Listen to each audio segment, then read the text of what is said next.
Pô, Então, pelo menos começou. descontraiu. Vai, começou.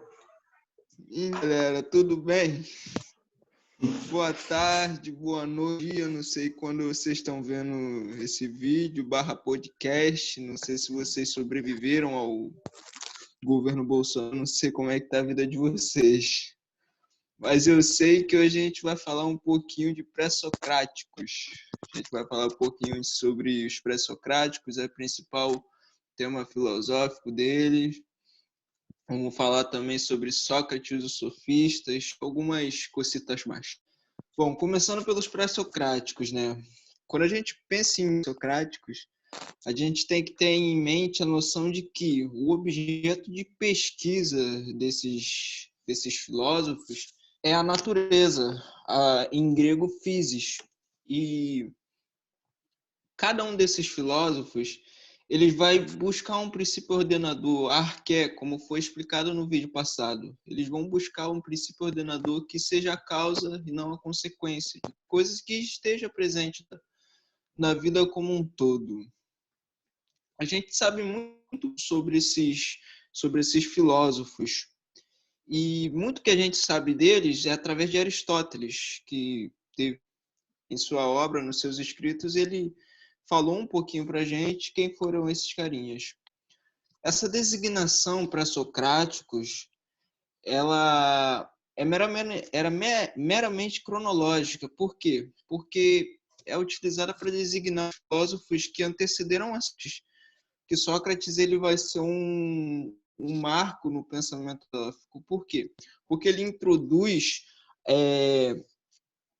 as questões ético-políticas, ou seja, o mundo humano para ser discutido. Uma coisa é você analisar fenômenos naturais, você tentar buscar explicação para o mundo real. Outra coisa é você buscar explicação para o mundo dos homens. Por exemplo, o que vem a ser virtude, o que vem a ser coragem. É isso que Sócrates ele vai trazer de novo. E, bom, o pensamento pré-socrático, como eu disse, eles vão buscar uma explicação dos fenômenos naturais e eles têm muito o apelo à causalidade, ou seja, um fenômeno causa o outro e assim sucessivamente. E, nesse sentido, nós temos dois principais filósofos pré-socráticos que se destacam nesse meio, que são Parmênides e Heráclito. E a gente pode também ver essa dicotomia entre esses dois autores como mobilismo versus imobilismos. Por quê? Heráclito de Eleia, ele era conhecido como obscuro. Por quê? Porque a filosofia dele é um tanto quanto difícil de entender assim. Os contemporâneos desse carinha, eles não muito bem, então decidiram colocar o nome de Heráclito Obscuro. E o que esse cara vai propor? Ele vai propor que a realidade deve ser entendida como conflito entre os opostos. Mas esse conflito entre os opostos não é necessariamente de caráter negativo, mas ele é uma forma de complemento. Os opostos eles se complementam. Por exemplo, complementa a noite, complementa a morte. O frio complementa o calor. E Neildo, ele também vai propor que a realidade é feita de movimento, ou seja, tudo ao nosso redor está em constante movimento. Como a gente vai caracterizar esse pensamento dele? Como a gente pode entender melhor esse pensamento dele? Através de uma passagem muito conhecida de Heráclito, onde ele fala que um homem não pode banhar-se 2 vezes no mesmo rio. Ora, por quê? Porque as correntes do rio, as águas, na verdade, elas não serão a mesma. Por quê? Porque há um fluxo constante de água. E o homem não será o mesmo. Por quê? Porque ele está em constante movimento, ele está em constante processo de diferenciação. E Heráclito, ele, como eu já disse, a busca desses pré-socráticos vai ser explicar a natureza. e em elemento primordial, Heráclito ele diz que o fogo ele vai ser esse elemento primordial. Talvez porque o fogo ele manifeste bem essa noção de movimento. Talvez porque ele é um pouco não, muito inconstante. E nesse sentido, Heráclito ele vai propor a impossibilidade do acesso ao real. Ou seja, por que ele vai propor isso? Porque estão em constante movimento. Sim, não é possível conhecer porque as coisas estão em constante diferenciamento e elas não são inteligíveis para nós. E o que mais a gente pode tirar do pensamento heraclitiano? Bom, a gente pode tirar que ele é um protótipo do que a gente vai chamar mais lá na frente como dialética. A dialética de Hegel, por exemplo. A dialética de Hegel ela é baseada na teoria de Heráclito. Porque a dialética de Hegel diz o seguinte: você vai ter uma tese, em determinado momento surgiu uma antítese, e posteriormente vai surgir uma síntese, que ela vai ser maior do que a tese e a antítese, vai ser a junção dessas duas. Aí, assim a gente pode perceber como os opostos se complementam na teoria. Já Parmênides ele vai ser contra essa teoria de Heráclito. Ele vai falar o seguinte: a realidade ela deve ser entendida como imutável.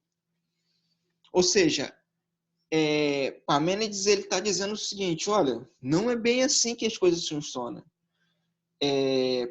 As coisas elas são porque são. A coisa é e ela não pode não ser. Por quê? Agora vai ficar um pouco complicado, mas eu peço que vocês respirem fundo e acompanhem o raciocínio. Para uma coisa não ser, na verdade, ela precisa antes ser. Então, o não ser, ele não é. Simplesmente assim. Por quê? Porque ele teria que ser primeiro. Então, não é. Não existe o não ser. E a gente pode ver que Parmênides, ele vai falar que o movimento é a mente. Que a gente não se deve se guiar pela aparência que as coisas se apresentam a nós.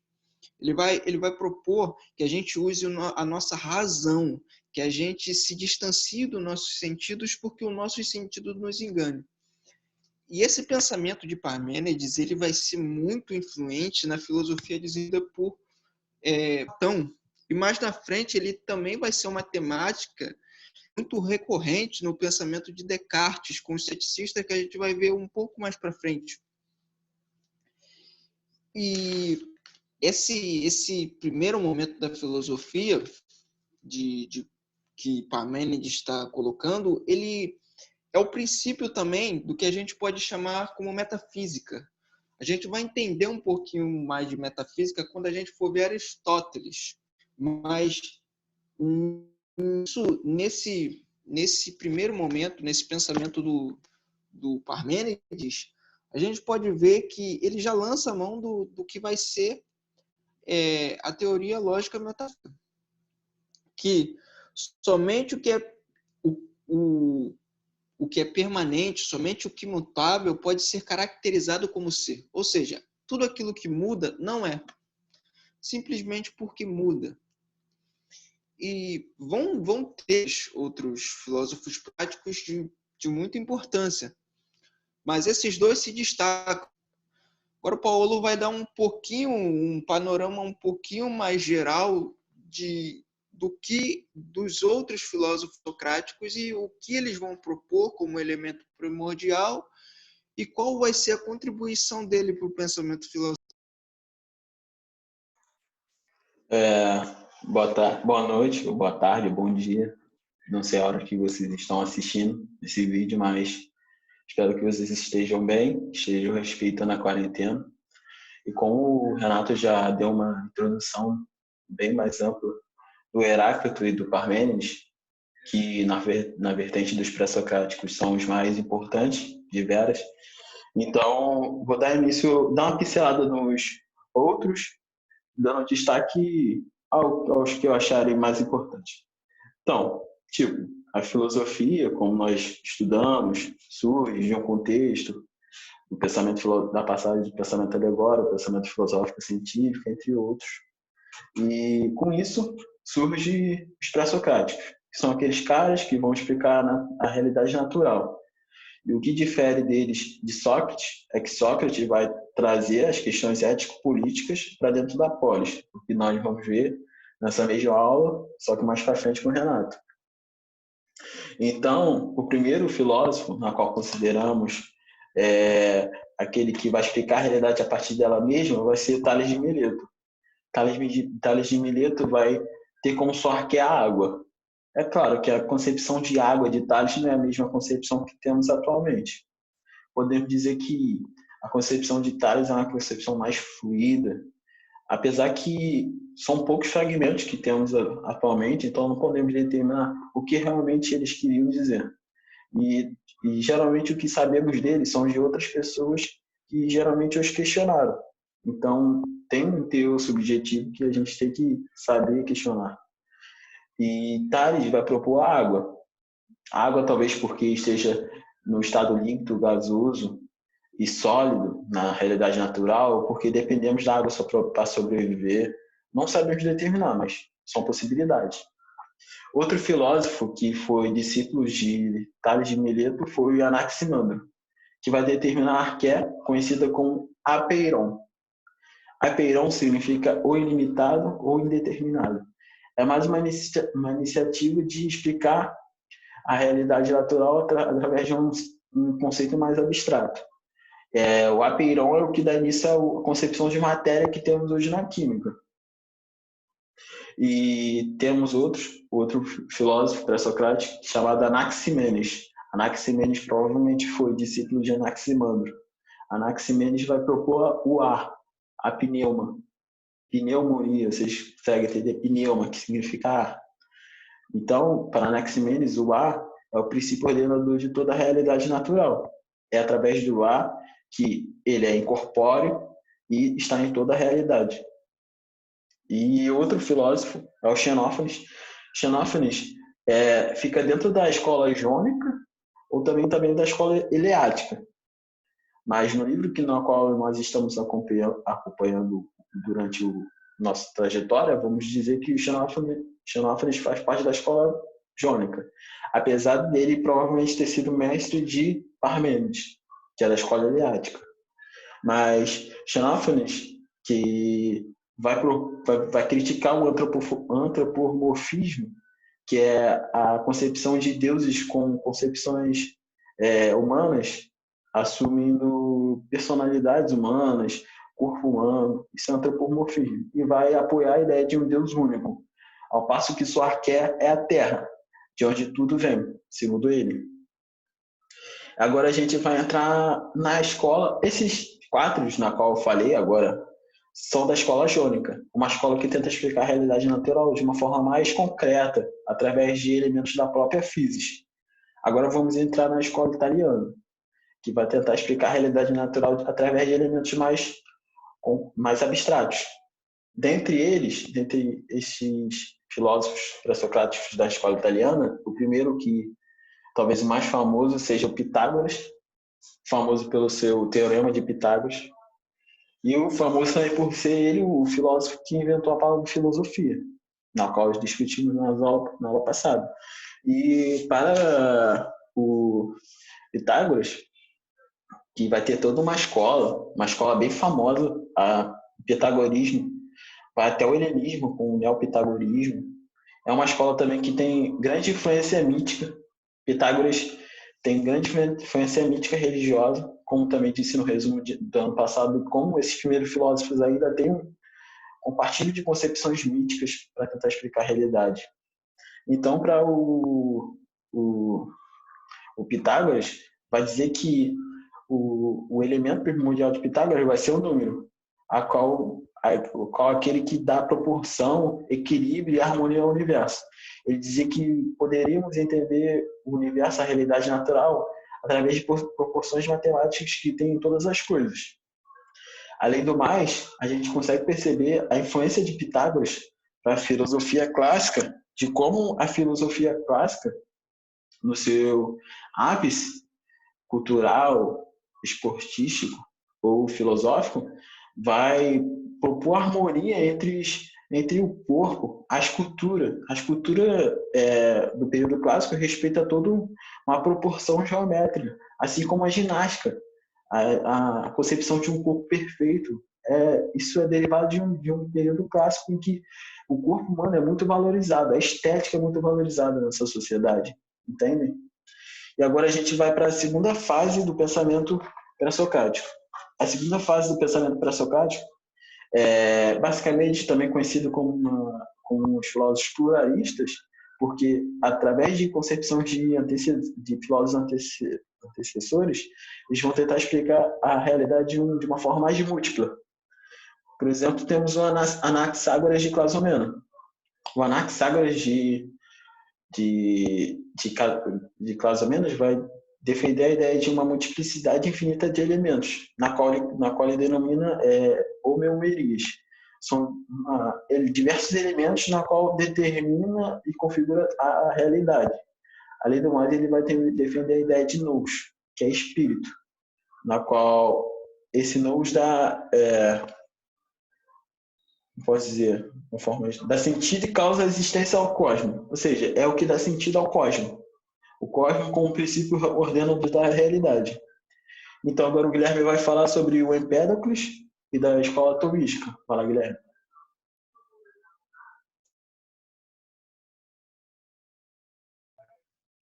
Bom, gente, boa noite. Meu nome é Guilherme. Eu vou ser bem breve porque o Paulo já falou, já deu a introdução do assunto para vocês. E eu vou ser bem breve, até para não estender muita aula. Essa segunda fase também ficou conhecida como os filósofos pluralistas. Por que pluralista? Por propor mais de um elemento para explicar a realidade. Como, por exemplo, um dos principais dessa fase, que é o Empédocles de Agrigento. Ele tinha a doutrina dos 4 elementos, que seriam fogo, água, terra e ar. Basicamente, seriam as 4 raízes de todas as coisas. A combinação deles, a separação, etc., resultaria na pluralidade do mundo natural. E, tipo, esse pensamento vai da antiguidade até o início do período moderno. E também tem o Leucipo e o Demócrito de Abdero, os quais o Leucipo e Demócrito de Abdera. Leucipo fundou a escola, o qual ele tinha a teoria de que o átomo era o elemento inicial de todas as coisas. Só que essa teoria foi desenvolvida pelo Demócrito, que era o seu discípulo, o qual ele falava que o átomo, através do vácuo, ele se juntava, se movia por onde? Pelo espaço, que o espaço, no caso, seria o vácuo. Eles juntavam em átomos de características iguais, formas geométricas, por exemplo. Vários átomos quadrados se juntaram através do vácuo, formando, por exemplo, um piso da sua casa. O piso, e ele foi formado, no caso, por ser o elemento inicial de todas as coisas. No caso, seria o átomo quadrado. Se juntava apenas com características iguais. E de características diferentes se repeliam. E até por conta disso, eles foram até considerados o pai da química. Eles começaram a dar os primeiros rascunhos e elementos sobre o que seria o átomo, mesmo sem recursos, e não conseguiram rebater ele, mas depois, com o tempo, foram melhorando a técnica, etc., com Rutherford e Bohr. E vou deixar o Renato falar mais um pouco, já até falei demais. Então, galera, a gente quer que vocês entendam que esses caras, eles estão propondo respostas para fenômenos reais. Eles ficam conhecidos muito e são considerados muito como físicos, porque voltam para esse lado da natureza, da physis, de encontrar que e a gente sabe, né, que a filosofia ela tem como marco o século VI, na Grécia ainda, né? E como o Paulo colocou, o primeiro filósofo é considerado Tales de Mileto, porque ele é o primeiro a propor essa noção de arqué, né? Então, mas agora passando desse primeiro Como é que momento da tem o filosofia, onde Milício a de atenção Samos? está voltada para a natureza. Oi, Tem o Milício de Samos ainda. fala, Paulo. Samos. Tem o Milício de Samos ainda e o Zenão de Eleia. Vai, desenrola. Solta o gogó, meu amigo. Cara, para entender o Milício de Samos e o Zenão de Eleia, você tem que entender a rivalidade, o conflito teórico que tem entre o Heráclito e o Parmênides, como você explicou.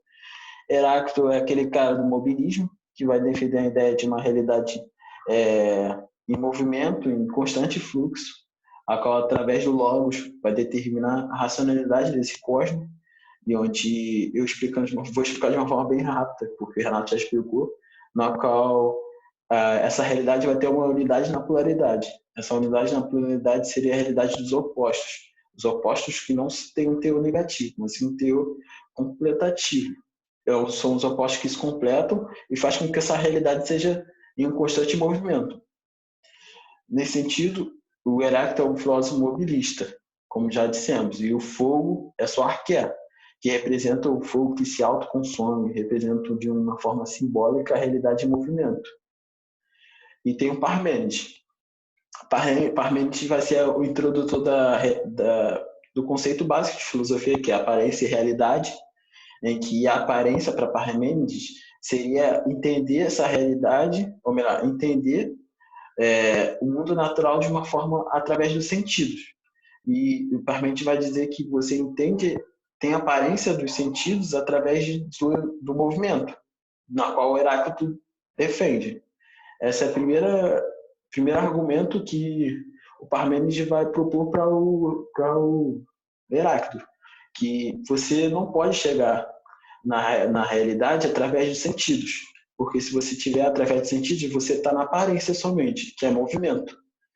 Então, o Parmênides vai dizer o quê? A realidade é imóvel, imutável.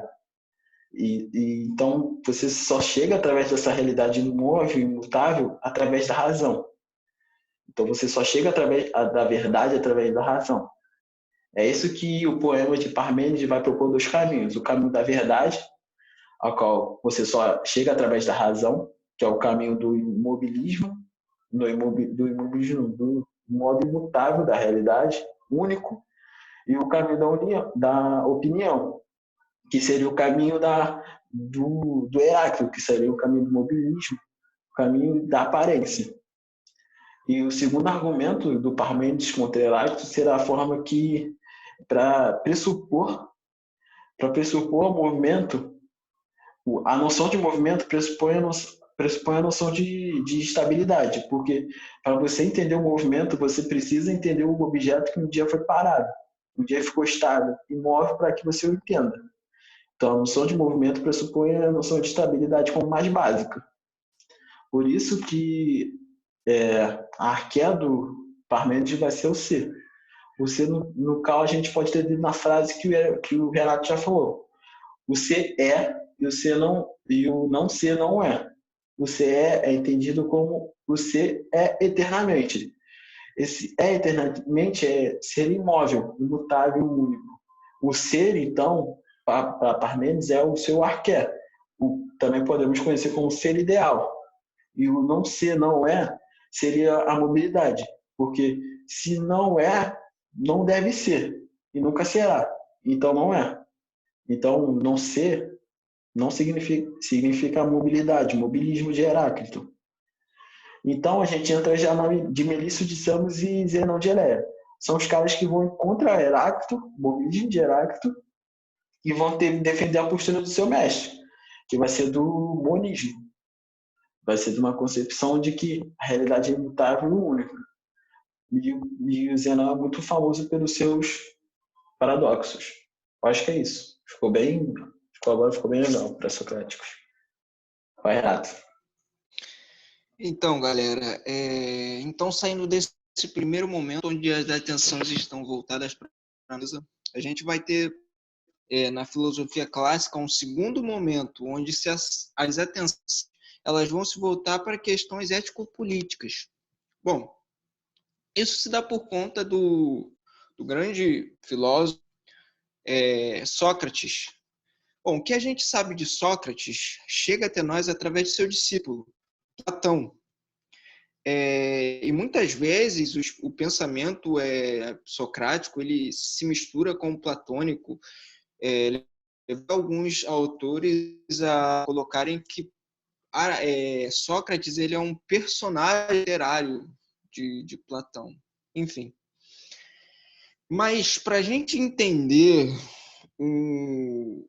o pensamento socrático como um todo, a gente precisa fazer menção ao contexto histórico de onde ele se torna um expoente. Bom, a gente tem, na Grécia Antiga, o regime de cidades-estados. O que seria isso, né? Bom, cidade-estado, ela é uma cidade que ela é independente. Ou seja, é uma cidade que não depende de outras cidades para que ela suba. Apesar de ter ligas e confederações, uma cidade-estado será sempre independente.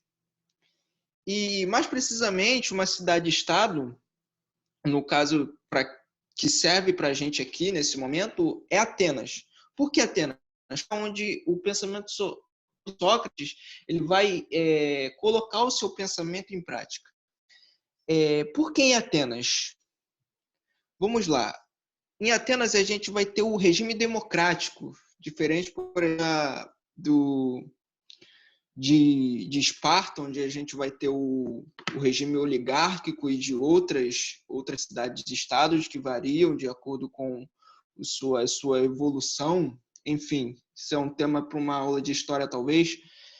Mas no regime democrático, a gente tem a preeminência da fala. Ou seja, a gente tem que as pessoas elas têm que ter uma certa capacidade de argumentar, formular ideias bem delineadas que elas possam levar a decisões a serem tomadas.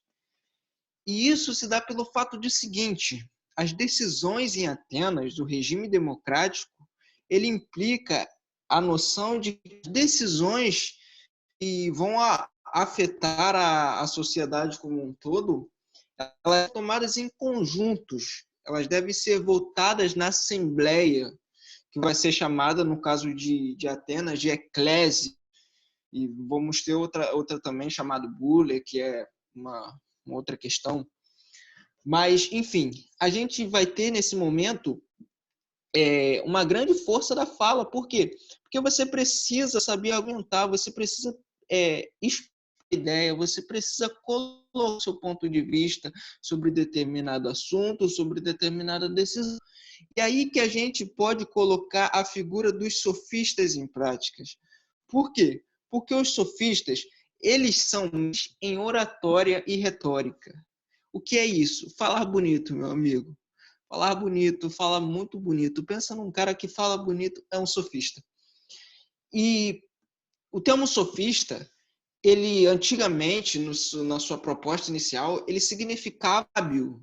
Porém, todavia, esse termo ele vai ganhar um cunho pejorativo. Por quê?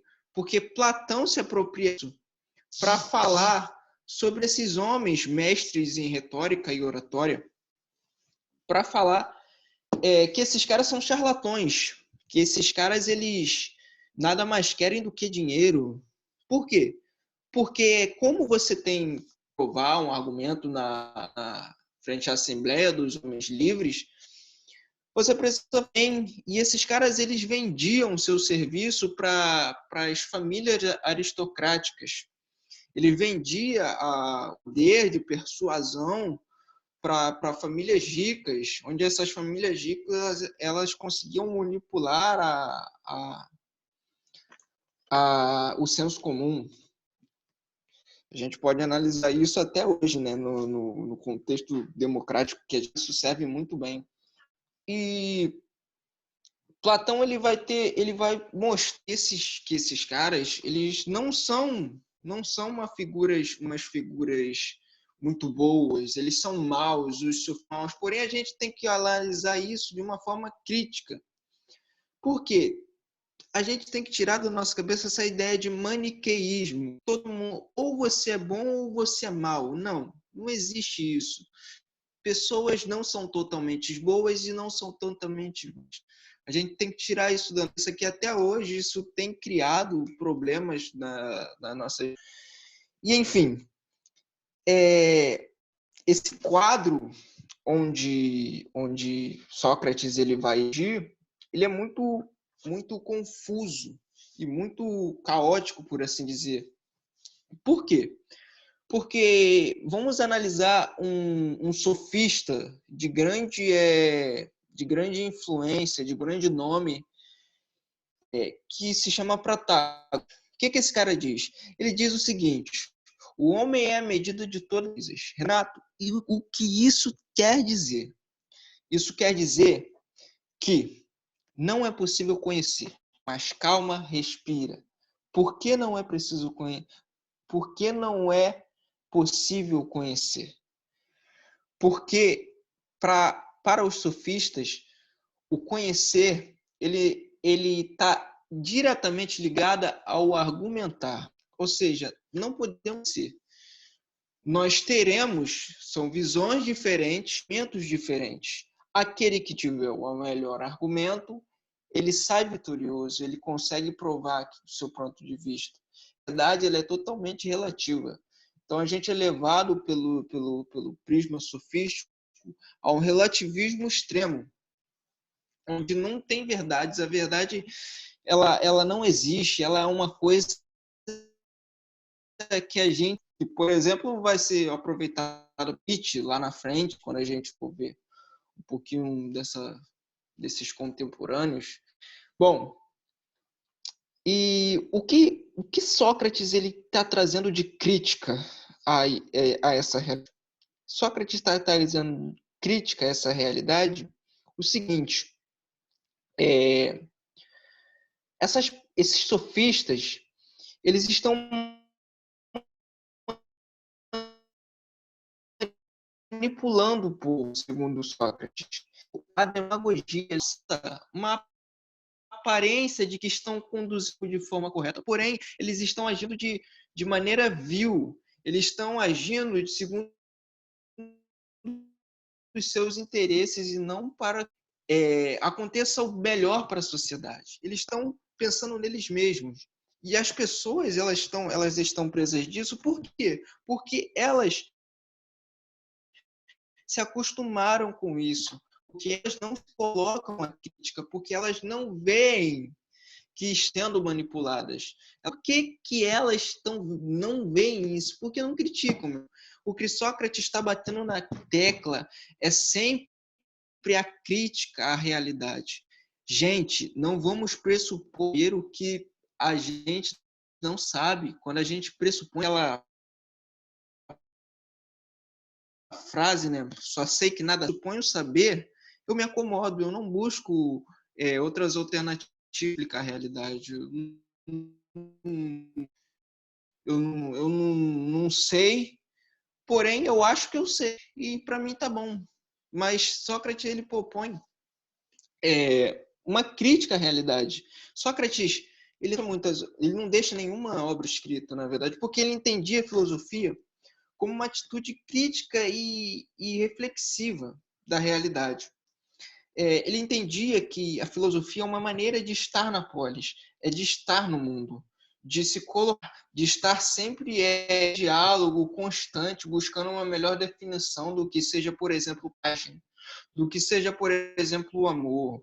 Coisas que a gente diz que sabe, mas talvez a gente não saiba, porque colossamente que a gente sabe, mas a gente não sabe definir com palavras o que seria.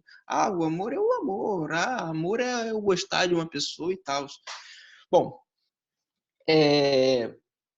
nesse sentido, vai, ele vai de encontro a esses sofistas, a ter sempre na tecla pessoas, cidadãos atenienses. Vamos pensar, vamos nos se colocar a crítica. Talvez esses homens eles não tenham tanto poder assim, eles não saibam, mas eles dizem que saibam. Talvez a gente esteja preso em argumentos. Eu aconselho vocês a darem uma lida. Se eu não me engano, é o livro 7 da República, que tem a passagem da alegoria da caverna, onde Sócrates ele dá um panorama geral de como ele está vendo a situação da democracia ateniense. E ele vai ter um método de confrontar esses sofistas, essas pessoas, muito peculiar. Que o Paulo pode falar um pouquinho mais sobre a dialética. A dialética não seria o nome, mas o Paulo sabe explicar um pouco mais o que seria essa forma de Sócrates indagar esses sofistas e colocar as pessoas para pensarem.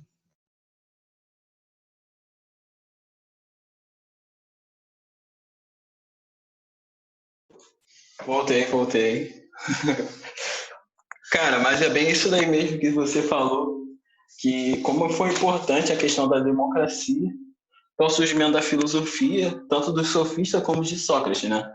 Porque numa democracia direta, onde a palavra, tanto o voto como a palavra são importantes, vai fazer surgir questionamentos, práticas para melhor satisfazer os meus interesses. É isso que os sofistas, com a sua retórica, oratória, vão proporcionar. Ensinamentos de retórica, oratória para uma população que tem um interesse particular no seu ganho, porque acabou de sair está entrando uma economia mercantil, então que as trocas comerciais estão na flor da pele, então eu preciso de leis que me ajudem e que me favoreçam. Por isso, a prática sofística de ensinamento de argumentação, de linguística, é muito influente na polis nesse momento, em Atenas, por conta disso. E o Sócrates vai vir combatendo isso, falando que os sofistas não ensinam a verdadeira essência das coisas, mas sim valores e verdades falsas, sabe? Então, o Sócrates vai combater esse sofista. O Sócrates é um cara que questiona tudo. É um cara que é muito oportunista. Você deve imaginar o Sócrates um cara muito oportunista, que vai te questionar em quase tudo. Com certeza isso. Então, o Sócrates tem seu método de análise conceitual de Sócrates. Talvez a gente pode conhecer também como dialética socrática, ou diálogo crítico, ou até mesmo de maêutica socrática também podemos encontrar. O diálogo socrático, o diálogo crítico, dialética socrática, podemos dividir em duas partes. A primeira parte vamos denominar de refutação e ironia. A segunda parte nós podemos denominar como maêutica. A primeira parte é a parte com que o Sócrates vai iniciar um questionamento. Muito dos questionamentos do Sócrates inicia com a frase: o que é? Isso que marca a filosofia do Sócrates, a filosofia do questionar. Não uma filosofia de escrever uma determinada metafísica, mas uma filosofia de questionar toda a realidade que o cerca. Então ele vai perguntar o que é? Ele vai esperar a resposta do determinado indivíduo, sei lá, sobre virtude, coragem, amor, obsessão, e o indivíduo vai responder. Só que essa primeira resposta, para Sócrates, é insatisfatória, porque é uma resposta que tem todo um cargo de hábito, crenças, senso comum. E o Sócrates vai refutar, vai ser irônico, vai tentar mostrar as contradições que a resposta do indivíduo tem, ao ponto que ele vai chegar um momento que ele vai falar: cara, realmente isso não é o que eu pensava que era. Tem alguma coisa mais profunda. Há uma essência na qual eu posso chegar. Então, Sócrates, já entramos na segunda parte, Sócrates vai proporcionar questionamentos, ideias para que os indivíduos, eles próprios, através de reflexão, de graus de abstração, vai chegar ao verdadeiro conhecimento, que é o episteme, e não mais a opinião, que é o doxa. Então, Sócrates abre o caminho para as pessoas elas próprias chegarem ao verdadeiro conhecimento. Entendemos que essa parte chama-se maêutica. Maêutica por quê? Maêutica porque a mãe dele era parteira e então maêutica significa arte de trazer luz, arte de trazer a luz. Mas a luz o quê? De uma forma simbólica, a arte de trazer a luz às ideias. De como Sócrates é aquele cara que vai abrir nossa mente, o nosso saber do que é as coisas. E muito desse questionamento é o que vai levar à morte de Sócrates. Pelo fato dele questionar muitas coisas, muitas práticas da época, vai ter pessoas que vão ser contra ele. E ele vai ser condenado a ir contra os deuses da época e de corromper os jovens. E mesmo na hora de sua morte, mesmo na hora de se defender para um juiz de 500 cidadãos, ele tem um posicionamento político de dizer: não, eu tenho consciência do que estou fazendo. Eu não estou errado. Errados são vocês. Mesmo na hora de sua morte, ele vai ironizar, tendo a consciência limpa. Porque podemos entender a filosofia de Sócrates como a filosofia do eu consciente, tanto a consciência intelectual como a consciência moral. Ou seja, a ideia de que nós somos animais que usamos a razão, por isso isso diferencia de nós. Tem uma frase dele que ele fala: uma vida sem reflexão é uma vida sem sentido, porque nós temos a capacidade de racionalizar as coisas, de entender as coisas. Por isso, ele fala: conhece-te a ti mesmo. A ideia de que você deve, através da razão, da sua reflexão, de conhecer a você, seu eu consciente, seu eu moral, seu eu intelectual. Vocês entendem? Então, é muito dessa questão. E os sofistas são aqueles caras da oratória que vem sua argumentação. E tem o Protágoras de Abdera, que vai ser aquele cara que tem uma frase dele que é muito marcante, né? Que é: o homem é a medida de todas as coisas. O que ele está querendo dizer com o homem é a medida de todas as coisas? Que a verdade, a realidade vai depender do indivíduo, do grupo social na qual ele se enquadra. Então, a verdade vai depender de um contexto, de uma situação na qual ele está. Então, no momento de uma hora que pode ser verdade para ele, na outra não pode ser mais verdade. Vocês conseguem entender o relativismo do sofismo? Ou seja, não há uma verdade absoluta, como o Renato falou. Por isso, os sofistas são considerados subjetivistas. Porque a verdade é daquele que argumenta mais, daquele que consegue persuadir mais dentro da polis, dentro da sociedade grega. Então, para entender Sócrates e sofistas, é importantíssimo entender democracia ateniense. Lógico, não é uma questão de democracia como tendemos a entender hoje. É uma democracia ainda que existe a escravidão, é uma democracia em que somente quem vota, que tem participação na política, são homens maiores de 21 anos, na qual já podemos excluir as mulheres, os jovens e aí os homens, na qual precisam trabalhar para sobreviver, os camponeses. Porque a maioria dos filósofos, como Aristóteles, Platão, são pessoas da nobreza, são pessoas que têm dinheiro. E eles viveram para a filosofia, para a política, para a ginástica. Entende? Então, a concepção de democracia naquela época é bem diferente da nossa. E também os metecos não têm direito a votar, que são estrangeiros. Então, a concepção de democracia é uma concepção muito mais de pertencimento, não de uma questão geográfica. Acho que é só isso. Acho que ficou bem legal. Se vocês tiverem alguma dúvida, entre em contato com a gente, comigo, com o Renato ou com o Guilherme. E é isso. Então, Paulo. Diz aí. Então, o que vale ressaltar também é que Sócrates ele não vai dar uma resposta, né, para os questionamentos, simplesmente questionar. Ele vai simplesmente colocar algo em pauta. E o que ele está querendo? Ele está querendo provar que a pessoa não conhece, na verdade, o que pressupõe conhecer, né? E essa atitude dele fez com que muitos da época dele, muitos contemporâneos, considerassem ele mesmo um sofista. Porque você faz o questionamento, mas você não talvez deu um raciocínio, mas você só dúvida. E também olhar assim, o olhar de Sócrates pode ser colocado até mesmo lá na frente, quando a gente fala de iluminismo, né? O ser iluminado que vem e traz a luz através da racionalidade, vai ser algo que o iluminismo vai pegar aqui em Sócrates. Eles vão beber aqui em Sócrates e vão levar lá para frente, quando a gente for falar de iluminismo. E que a filosofia, né, ele é uma sair da caverna, né, de sair desse quadro de democracia decadente que ele chama. Eu acho que é isso. Guilherme, mais alguma coisa?